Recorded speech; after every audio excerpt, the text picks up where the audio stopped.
Movie की शुरुआत 1846 में होती है, जहां कुछ समुद्री लुटेरे एच बोडेन की शिप पर आते हैं और उसे सोने के बारे में पूछते हैं, पर वह कहता है कि मुझे इसके बारे में कुछ नहीं पता है। उसके बाद साइमन ब्रेक उसको उस टापू पर ले जाने के लिए बोलते हैं, जहां पर उसका परिवार अभी रहता है। फिर सीन चेंज होता है और हमें साइमन ब्रेक के 6 दिन पहले का सीन दिखाया जाता है, जहां पर सभी लोग चर्च में बैठे होते हैं और टीएच बोडेन की खुशहाली की कामना कर रहे होते हैं, क्योंकि वह उसके आने का इंतजार कर रहे होते हैं और उनको लगभग 50 डेज हो गए हैं जो अभी तक नहीं आए गए हैं। फिर हमें एयरसेल को दिखाया जाता है, जो समुद्र की तरफ जाती है और वहां पर अपने पति के आने का इंतजार कर रही होती है। फिर वह घर की तरफ जाती है, जहां पर हमें उनके घर का सीन दिखाया जाता है, जहां उसकी बेटी एलिजाबेथ तैयार हो रहती है। तभी उसका बॉयफ्रेंड लिजी वहां आता है और उससे रोमांटिक होने की कोशिश करता है। तभी एयरसेल आती है और वह देखती है कि जो उसने अपने बेटे के लिए खाना बनाया था वह जल गया है। वह लिजी के पास जा रही होती है कि तभी उसका बेटा आइजैक आता है और उससे पूछता है कि पापा कब तक आएंगे। तो वह बोलता है कि समुद्रों के रास्ते में कभी कभी टाइम ज्यादा लग जाता है, इसलिए तुम्हारे पापा जल्दी आने वाले हैं। उधर एलिजाबेथ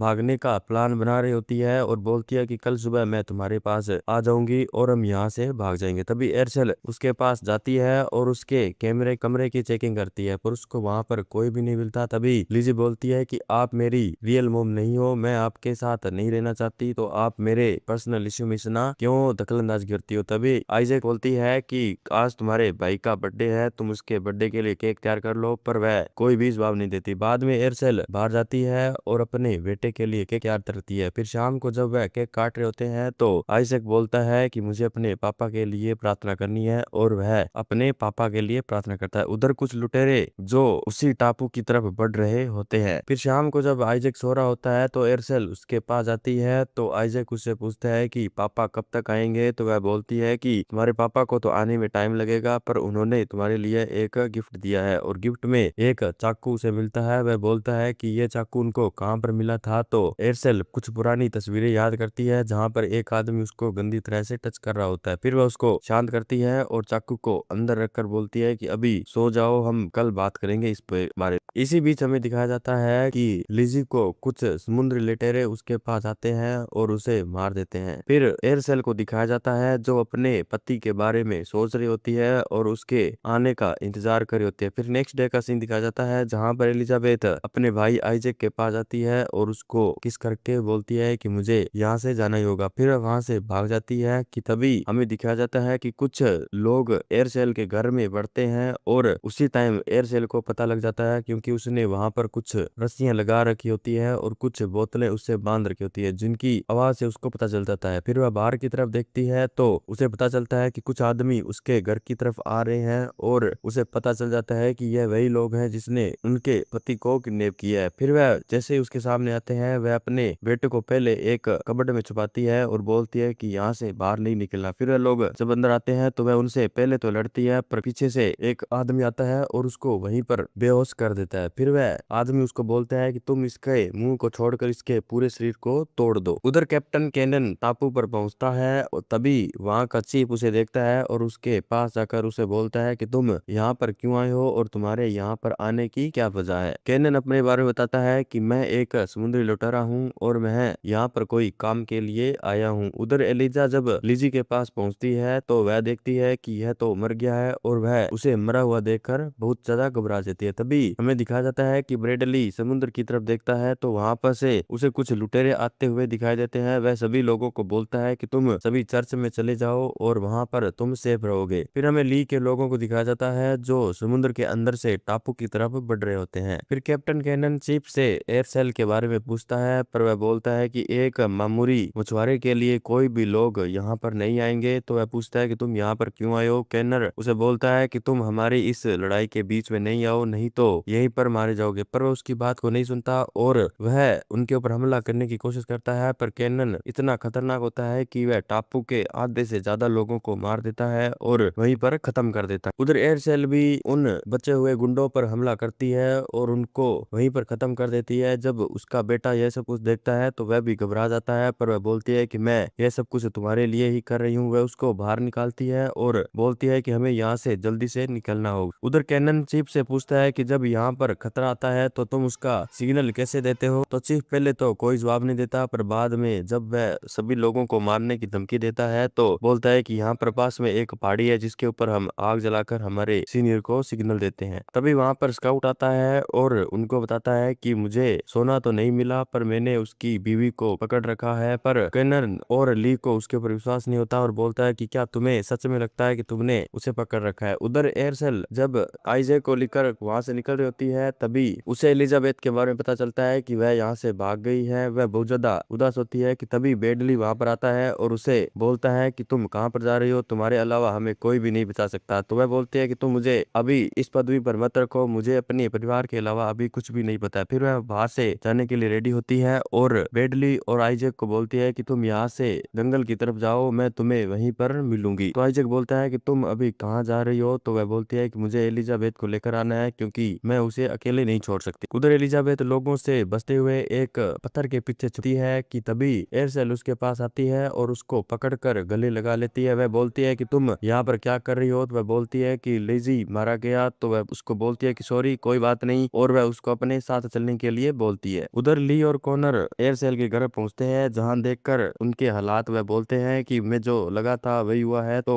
स्काउट बोलता है कि यह एक अकेली औरत नहीं कर सकती, इसके पीछे मुझे लगता है कि कोई तो बड़ा आदमी है। पर बोलते हैं कि तुम्हें उसके बारे में अभी तक कुछ भी नहीं पता है। बाद में कॉनर अपने सभी लड़कों को अलग अलग दिशा में बोलता है कि तुम जल्दी से उसे ढूंढो, मुझे उससे मेरा सोना चाहिए, नहीं तो मैं ज्यादा दिन तक जिंदा नहीं रह पाऊंगा। उधर एयरसेल और आइजैक बेडली से मिलते हैं और बोलते हैं कि अभी हमें उस नाले को पार कर कर दूसरी तरफ जाना होगा, नहीं तो वह लोग यहाँ पर आ जाएंगे और हमको पकड़ लेंगे। फिर वह नाव में बैठते हैं और दूसरी तरफ चले जाते हैं कि तभी कॉनर के लोग उसे देख लेते हैं और उस पर हमला करते हैं। उनको वहां पर एयरसेल भी दिखाई देती है कि तभी उसके सभी लोग पानी में उतरते हैं। पर उन्हें यह नहीं पता होता कि उस पानी में एक मगरमच्छ रहता है। वह उनके कुछ आदमियों को मार देता है। कुछ आदमी एयरसेल की तरफ चले जाते हैं पर कुछ लोग वापिस आ जाते हैं। जो लोग एयरसेल की तरफ जाते हैं एयरसेल उनको वहीं पर मार देती है और अपने बच्चों को बचा लेती है। पर इसी बीच कॉनर बोलता है कि तुम जिन लोगों के लिए ये सब कर रही हो, क्या उन्हें तुम्हारी असलियत के बारे में पता है? क्या उन्हें पता है कि उनको जिससे बचना चाहिए वह उसी की तरफ भागे जा रहे हैं? और बोलता है कि अगर तुम्हें अपने परिवार की जान बचानी है तो शाम को अपने घर पर सारा सोना लेकर आना और अपने पति को लेकर चले जाना। पर एयरसेल उसका कोई भी जवाब नहीं देती और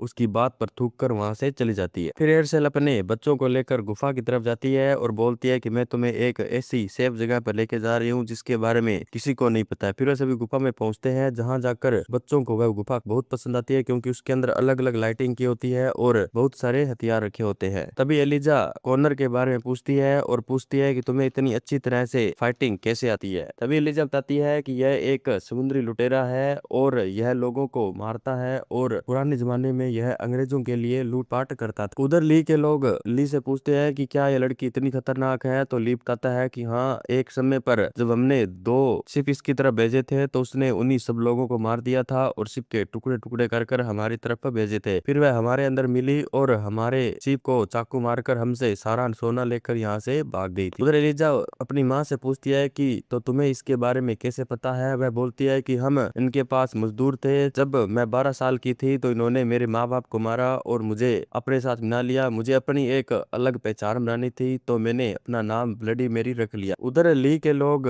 टीएच को लेकर आते हैं। टीएच उससे पूछते हैं कि अपने घर पर आकर कैसा लग रहा है तो वह कोई जवाब नहीं देता। उधर एयरसेल सोना निकालती है और सभी बच्चे पूछते हैं कि तुम यह सोना किसका है। तो वह बोलती है कि यह सोना हमारा ही है पर यह मेरे मरने के बाद ही निकलना था, पर टीएच की एक गलती के कारण अभी यह मुझे निकालना पड़ रहा है। फिर एयरसेल अपने सारे हथियार उनको दिखाती है तो एलिजा बोलती है कि फिर हम तुम्हारे साथ नहीं रहेंगे क्योंकि तुम एक लुटेरी हो। तो वह एयरसेल बोलती है कि अगर मैं तुम्हारी अभी आखिरी उम्मीद नहीं होती तो तुम मेरे साथ नहीं रुकती, पर मैं अभी तुम्हारी आखिरी उम्मीद हूँ। उधर ली कॉनर से पूछता है कि अगर तुम लास्ट वक्त में पीछे हट गए तो मैं क्या करूंगा। तो कॉनर बोलता है कि मुझे आजादी चाहिए और आजादी के लिए मैं किसी भी हद तक जा सकता हूँ। एयरसेल सिर्फ इसके लिए एक जरिया है। वह बोलता है कि तुम अपने लोगों की चिंता मत करो, उन्हें मैं कुछ भी नहीं होने दूंगा। उधर एयरसेल नकली सोना तैयार करती है। उसके बच्चे उससे पूछते हैं कि तुम ये क्या कर रही हो। तो वह बोलती है कि तुम्हें के बारे में जानने की कोई जरूरत नहीं है। तभी एलिजा के हाथ से एक बॉम्ब नीचे गिरता है। एयरसेल उन दोनों के ऊपर चिल्लाती है और उनको वहां से बाहर निकाल देती है। फिर वह अपनी पुरानी कॉस्ट्यूम पहनती है जिसके अंदर वह समुद्र के इलाकों में रहती थी और वहां पर जाने के लिए तैयार हो जाती है। बाद में वह एलिजा के पास जाती है और बोलती है कि मैं यहाँ से जा रही हूँ और तुम्हारे पापा को लेकर आऊंगी, पर तुम मेरे जाने के बाद यहाँ पर कोई भी चीज को टच मत करना और अपनी बहन का ख्याल रखना। उधर स्काउट